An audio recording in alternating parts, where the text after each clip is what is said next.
خواب میں قربانی کرنے کی کیا تعبیر ہے؟ خواب میں قربانی کرنا، جانور ذبح کرنا، قربانی ہوتے ہوئے دیکھنا، یا اپنے ہاتھوں سے اونٹ، گائے یا بکرے، دمبے کی، بھینسے اور بھینس کی قربانی کرنا، اس کی الگ الگ تعبیرات ہیں انسان کے الگ الگ احوال کی بنیاد پر۔ اگر کسی عورت نے دیکھا کہ وہ قربانی کر رہی ہے اور جانور کو قربان کر رہی ہے تو یہ صاحب اولاد ہونے کی علامت ہے۔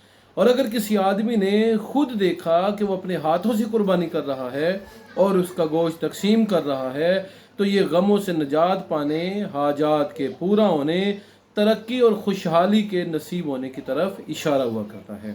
اگر کسی آدمی نے دیکھا کہ اس نے اونٹ، گائے، بھینسے یا پھر دمبے اور بکرے کی یا ان میں سے کسی ایک کی قربانی کی ہے تو یہ خوشحالی کی علامت ہے۔